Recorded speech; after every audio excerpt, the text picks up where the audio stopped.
আসসালামু আলাইকুম ওরহমতুল্লাহি ওবরকাতুহু। সম্মানিত দর্শক, বর্তমান বাংলাদেশের আর্থসামাজিক প্রেক্ষাপটে করোনা যে ভয়াবহ আকার ধারণ করেছে, এই ভয়াবহতম সময় আমাদের যে জিনিসটি দরকার সেটি হলো এই রোগটি সম্পর্কে আমাদের জ্ঞান অর্জন করা। দ্বিতীয়ত আমাদের যেটি দরকার সেটি হলো এই রোগটি সম্পর্কে সচেতন হওয়া। জ্ঞান অর্জন করা এবং সচেতন হওয়া কিন্তু এক জিনিস নয়। এর কারণ হলো আমরা অনেক বিষয় জানি, কিন্তু আমরা সেটা মানি না। আর যখন সচেতন হই, এর অর্থ যে বিষয়টি জানছি সেই বিষয়টি সম্পর্কে আমি ওয়াকিবহাল থেকে নিজেকে তার থেকে মুক্ত করার জন্য আমার মস্তিষ্ক সদা প্রস্তুত আছে। এবং তৃতীয়ত হলো যে রোগটি মোকাবেলা করার জন্য পরিশ্রম করা এবং সিরিয়াস হওয়া এবং আবেগকে প্রশ্রয় না দেওয়া।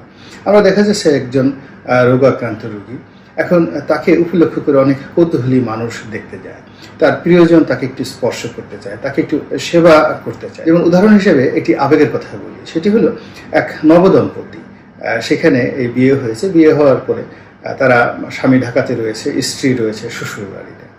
তো শ্বশুরবাড়িতে স্ত্রী এই করোনা নিয়ে এসে খুব ভীত সন্ত্রস্ত অবস্থার মধ্যে আছে। এর মধ্যেই স্বামী তাকে বলছিল যে দেখো, এখন এই করোনার কারণে স্বামী স্ত্রীর সম্পর্কটা কোন পর্যায়ে চলে গেছে, যে ইটালি থেকে নাকি এক প্রবাসী স্বামী আসে দীর্ঘদিন পরে এবং স্বামীর আগমনের সংবাদ শুনে স্ত্রী পালিয়ে চলে গেছে।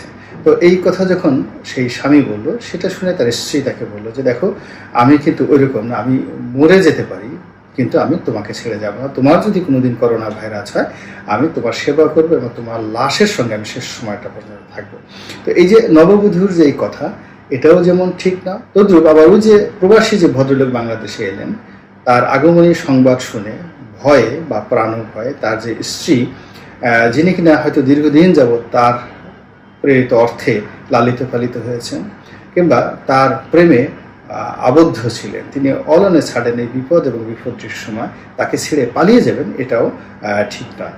এর কারণটা হলো যে আমরা এই যে আবেগ দেখাচ্ছি বা আমরা ভয় পাচ্ছি, এর মূল কারণ হলো আমাদের সচেতনতার অভাব, সিরিয়াসনেসের অভাব এবং জ্ঞান এবং বিজ্ঞানের অভাব, যেটির কারণে আমরা মূলত এই মুহূর্তে বেশি বিপদে পড়তে যাচ্ছি। তো বাংলাদেশে আমাদের যারা কাঠমোল্লা রয়েছেন, বিশেষ করে অনেক আলেম ওলামা বলা হয় এদেরকে, মূলত আমি এদেরকে আলেম বলতে চাই না, ওলামাও বলতে চাই না, এদেরকে কাঠমোল্লা বলাটাই উত্তম। এরা দেখা যাচ্ছে যে প্রথাগতভাবে আরবি ভাষার কিছু শব্দ বলা তারা জানে, তারা কোরআন পড়তে জানে, অনেকে হাদিসে জানে এবং যুগ যুগান্তর ধরে কোরআন বাবা হাদিসের কিছু কিছু আয়াতের যে অনুবাদ তারা তাদের উস্তাদ এবং গুরুদের কাছে শিখে আসছে, সেগুলোর উপরই তারা তাদের জ্ঞান গরিমা পরিচর্যা করে এবং এর বাইরে তারা যেতে চায় না।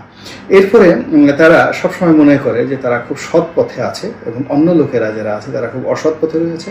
তারা মনে করে তারা জান্নাতি এবং অন্যেরা জাহান্নামী। যারা ইসলামী জুরিসপ্রুডেন্স বোঝেন, তারা খুব ভালো করে বলতে পারবেন যে এই যে মানুষের মন এবং মানসিকতা, এটা ইসলামের সাথে সাংঘর্ষিক। অর্থাৎ কোনো অবস্থাতেই আপনি বলতে পারেন না যে আপনি ভালো এবং আপনি জান্নাতি হবেন, আবার কোনো অবস্থাতেই আপনি বলতে পারেন না যে অমুক লোকটি খারাপ, অমুক লোকটি জাহান্নামী হবে। এর কারণ হলো ভালো এবং মন্দের যে মান নিয়ন্ত্রণ, এটি একমাত্র আল্লাহ রাব্বুল আলামিন তার নিজের কর্তৃত্বে, আপন কর্তৃত্বে করে থাকেন। তো কাজেই এই যে যারা কাঠমোল্লা আছেন, যারা সমাজের বেশিরভাগ মানুষকেই মনে করে যে তারা জাহান্নামী, তারা খারাপ লোক, এবং আমরা যেহেতু নামাজ কালাম পড়ি, আমরা বড় জুব্বা পড়ি, আমরা টুপি পড়ি, আমরা সকাল বিকাল আজান দেই, নামাজ পড়ি, তো আমরাই বোধহয় জান্নাতের একমাত্র দাবিদার। তো এই সমস্ত কথাবার্তা বলে তারা নিজস্ব অধিক্ষেত্রে হুম্বিতম্বি করে বেড়ায় এবং প্রত্যেকটা মুহূর্তে তাদের কর্ম দ্বারা তাদের প্রতি যারা আস্থাশীল বিশ্বাস করে তারা বিভ্রান্ত হয়ে পড়ে। তো এই শ্রেণীর যারা লোকজন আছে, তারা এই করোনাকে কেন্দ্র করে যে সমস্ত কথাবার্তা বলছে, যা কিনা ইসলামের সাথে সাংঘর্ষিক, অ্যাট দ্য সেম টাইম বিজ্ঞানের সাথে সাংঘর্ষিক এবং জীবনের জন্য মারাত্মক হুমকি। যেমন ধরুন, একজন পীর, তথাকথিত পীর, তিনি নাকি স্বপ্নে দেখেছেন যে থানকুনি পাতা খেলে এবং একটি বিশেষ সূরা 3 বার পাঠ করে থানকুনি পাতা খেলে এই করোনা জীবনে আক্রমণ করতে পারবে না।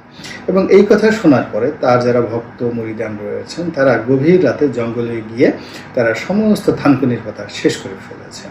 তো এই যে বক্তব্যটি, এই পীর সাহেবকে যদি আধুনিক বিজ্ঞান শিক্ষা দেওয়া হতো এবং তাকে যদি মুসলিম যে জুরিসপ্রুডেন্স সেটি শিক্ষা দেওয়া হতো, এবং তাকে যদি কায়রো বিশ্ববিদ্যালয়, তাকে যদি আল আজহার বিশ্ববিদ্যালয়, তাকে যদি মদিনা বিশ্ববিদ্যালয় এবং তাকে যদি ইস্তাম্বুল বিশ্ববিদ্যালয় অথবা অক্সফোর্ডের মতো বড় বড় বিশ্ববিদ্যালয় নিয়ে আধুনিক শিক্ষায় শিক্ষিত করা হতো, ইসলামী শিক্ষায় শিক্ষিত করা হতো, তাহলে তিনি বুঝতেন যে তিনি কত বড় অপরাধ করেছেন।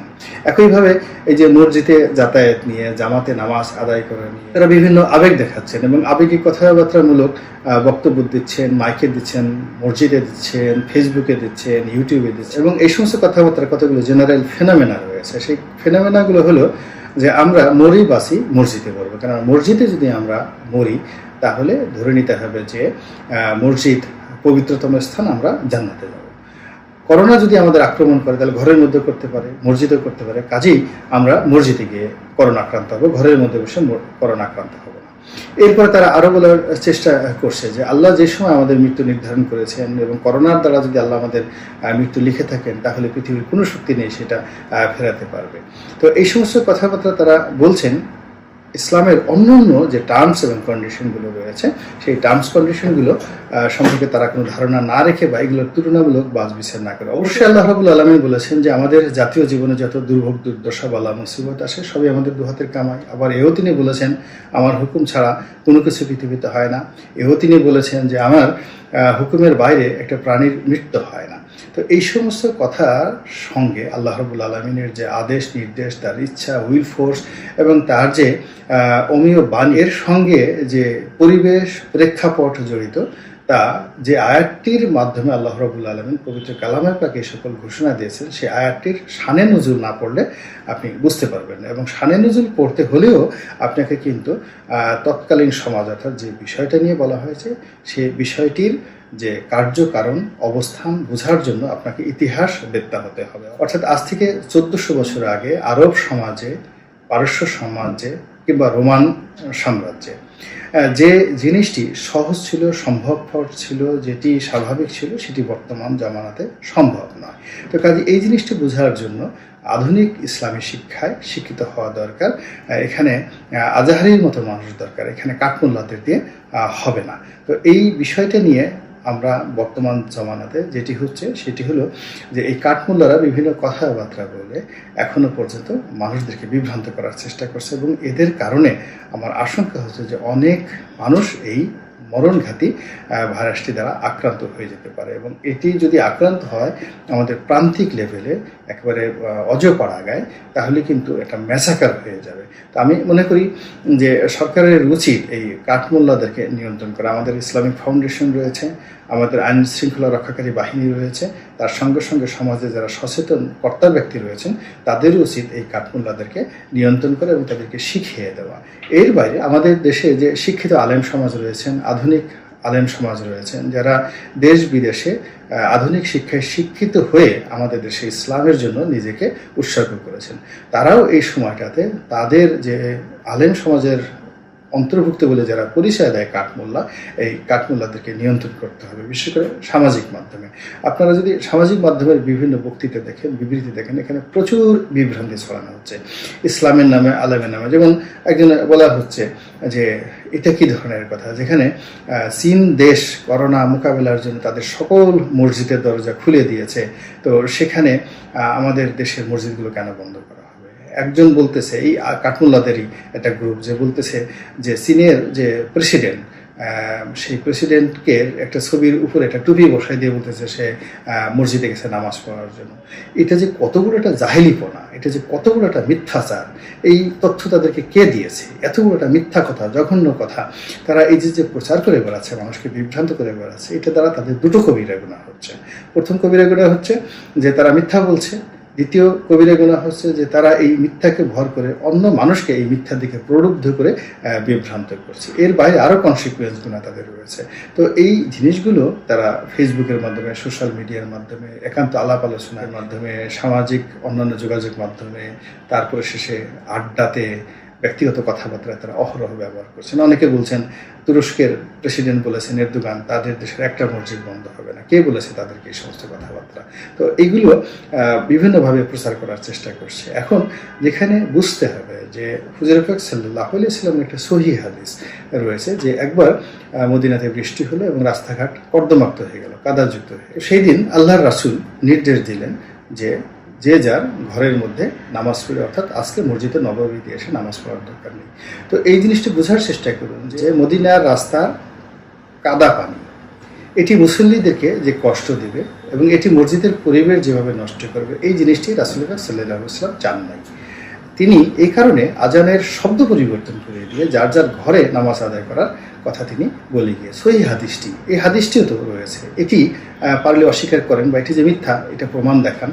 তো তা যদি না হয় তাহলে এইরকম একটি মহামারীর দুর্যোগের সময় ইসলামের অমেয় বাণীসমূহ না জেনে, ইসলামের আইন কানুন না জেনে, ইসলামের যে ধর্মতত্ত্ব রয়েছে সেটি না জেনে, কিংবা এই জমানাতে যারা ইসলামকে নেতৃত্ব দিচ্ছেন দেশ, জাতি, সমাজ, তারা এই করোনাকে মোকাবেলা করার জন্য যে সকল বিধিবিধান চালু করেছেন, যে সকল নীতিমালা চালু করেছেন সেগুলোকে অনুকরণ না করে আমরা যদি নিজেদের খামখেয়ালিপনা করে, আমরা যদি নিজেদের অজ্ঞতার উপর বড়াই করে, নিজেরা যা জানি না এইটিকে ভুলে গিয়ে আমরা যদি অহংকার করে কেবলই মতো নিজেদের আবেগকে প্রশ্রয় দিয়ে আমাদের ধর্মকর্ম করার চেষ্টা করি, তাহলে এটি নতুন করে বিপর্যয় সৃষ্টি করবে। তো কাজেই কাঠমোল্লা যারা রয়েছেন তারা যেহেতু কাঠমোল্লা, অর্থাৎ কাঠমোল্লা কথাটা অর্থ শক্ত মোল্লা, কাঠের মতো শক্ত, প্রাণহীন, রসকসহীন। তো তারা আমার কথা শুনবেন না, এমনকি তারা বড় বড় আলেমুলা আমাদের কথা শুনবেন না। তারা ওই থানকুনির কথা নিয়ে ব্যস্ত থাকবেন। তারা দোয়া দরুদ পড়ে ফু দিয়ে কারো শরীর থেকে করোনা ভাইরাস দূর করার চেষ্টা করবেন, যা কিনা অনেকটা আত্মহত্যার মতো পরিস্থিতি সৃষ্টি করবে। তো এদেরকে শাসন করার জন্য, এদেরকে নিবৃত করার জন্য আসলে রাষ্ট্রশক্তিকে কঠোর হতে হবে। একমাত্র রাষ্ট্রীয় শক্তি প্রয়োগের মাধ্যমে কাঠমোল্লাদেরকে দমন করা সম্ভব, কাঠমোল্লাদের নিবৃত করা সম্ভব। এবং রাষ্ট্র যদি সেটি না পারে তাহলে এই কাঠমোল্লারা করোনা ভাইরাসকে যে কতটা ভয়াবহ পর্যায়ে নিয়ে যাবে তা একমাত্র সময়ই বলে দেবে। আল্লাহ আমাদের সবাইকে হেফাজত করুন, রক্ষা করুন এবং সকল প্রকার অজ্ঞানতা থেকে আমাদেরকে রক্ষা করুন এবং জ্ঞানের আলো দ্বারা, সচেতনতা দ্বারা দুনিয়ার ফিতনা এবং ফ্যাসাদ মোকাবেলা করার মতো যে শক্তি এবং তৌফিক দরকার সেটি আল্লাহ রাব্বুল আলামিন যেন আমাদেরকে দান করেন। আসসালামু আলাইকুম ওয়া রাহমাতুল্লাহি ওয়া বারাকাতুহু।